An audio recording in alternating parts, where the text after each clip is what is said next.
Anthony Albanese has described domestic violence as a national crisis ahead of an emergency national cabinet meeting this week. The PM called the meeting yesterday after tens of thousands of Australians rallied around the country calling for tougher laws on gender-based violence. Among those rallying was Aggie De Mauro, whose 23-year-old daughter Celeste was stabbed to death by her stalker in 2020 as Aggie slept in the next bedroom. They told us to trust the process. Can I tell you? When you've waited 3.5 years, because I'm not getting Celeste back, but I want justice.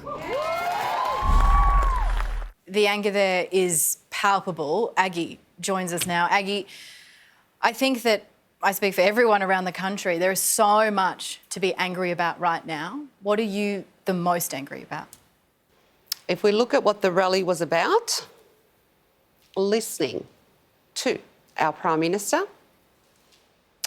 our Premier and the New South Wales Premier, who are getting up there, making their very clear messages to the community. How could they not? Always saying the right thing, always wanting to do more reviews. Mr Albanese can stand there and make that call out to the males out there. Yes, absolutely, we need a culture change, but they're not the ones killing women. Chris Minns, I think I heard him say something about a review or an inquiry. God, stop wasting tax dollars. We had a very good one from the VLRC because of what happened to Celeste. Quick solution, they've come up with 46 recommendations. Victoria buried them. I was there when they tabled them. They were tabled under another 51 or so reports. I was promised they'd be implemented, no time wasted, in Celeste's name. I can't even get our Attorney-General to see through her commitment to meet with me last January 2023. Can I say we're going to be close to a year and a half ago. I think someone needs to step up. Obviously, here it would be our new Premier, not new anymore. She's also standing up saying enough is enough. Enough is enough. We're all saying enough is enough. It's our daughters getting killed, not theirs. There are solutions. They don't want to put an ankle bracelet on these beasts. Had an ankle bracelet been on the beast that murdered my daughter, we would have had at the very least the opportunity to get the hell out of that house. Okay? I don't want to hear about their excuses and I don't want their smoke screen. The community don't want them, they say. Rubbish. So why don't the politicians have the guts to do something? Because we don't have the right politicians. It's as simple as that. We have a government in power. Well, I've wasted 3.5 years of my time with them, so that's not the government I want to be dealing with. And as for Mr Albanese, well, I mean, these are his ministers, right? Well, the opposition leaders, I met with both of them, John Pesutto, Michael O'Brien, shaking hands on the way out, wanted me to absolutely believe that this is what they're here to do, hold our government accountable. They've asked one question about the VLRC recommendations, and that was it. That was last October. That is not holding people accountable. So maybe, I don't know, who do we call? We've got nobody. Mr Dutton, can he step in and do something here? I mean, politicians have admitted that they failed your family and they failed your daughter from the very start. From the very start. And you know what? I was met with all sorts of condolences. And of course, they're condolences and they'll do better next time. I don't get Celeste next time. The man who did this to your daughter, who took your daughter away, he was jailed not for life. No. For 36 years. Oh, lucky us. I've been telling her, Celeste, sweetie, how did we get so lucky? Look, Sarah, all of you, Steve, Georgie, Sam, you know, often people, if I had $1 for every time I've been asked the question, how do you do this? How are you coping? Every time my mind goes to Celeste or that night, I don't cope. So that's when I'm bedridden for a few days. Coping to live without Celeste is near impossible. I cope by burying my head. That's what I did from right after that funeral. I needed to prepare myself for what we were walking into, and I'm so glad I did, because I was always one step ahead of them.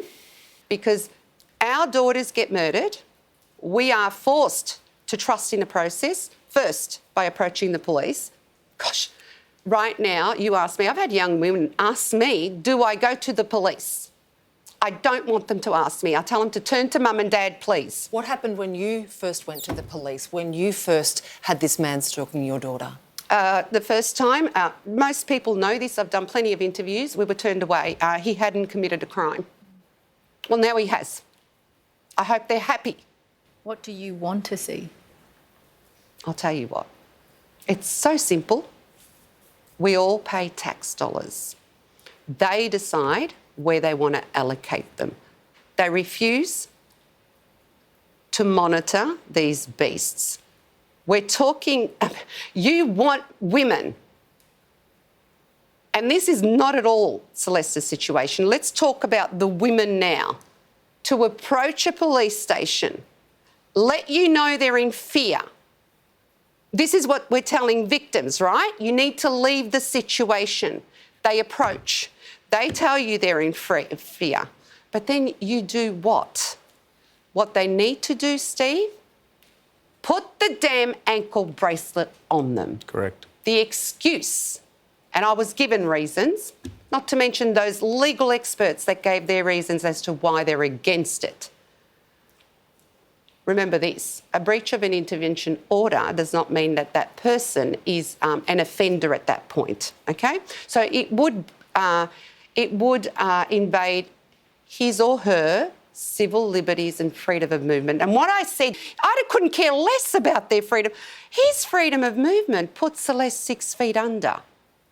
Aggie, just final question. I mean, this is obviously a fight that you've been fighting for so long. Yes. It seems like And I won't stop, Sarah, because not only do we lose our daughters, but then we need to prepare ourselves for the further injustice, like in our case, where our judge, lucky us, did not feel, after all the premeditation, 3 months of it,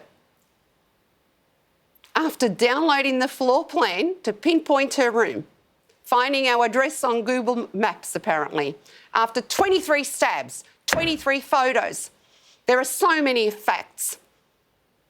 When you hear a judge say in closing, I'm not convinced beyond a reasonable doubt that when you purchased the knife the day after the arrest for the breach, you intended to kill Celeste. Then I knew it was all over. And so even that'll be my next fight. Right now, my focus is insisting on an appeal. Well, Aggie, we thank you so much for your time tonight. We're so sorry for your loss. We thank you for your fight. Thank you for being with us. You're a strong lady. Well, you know You're what? strong. I'm not giving up. We are rallying again. Sunday the 26th of May. I hope community members all attend.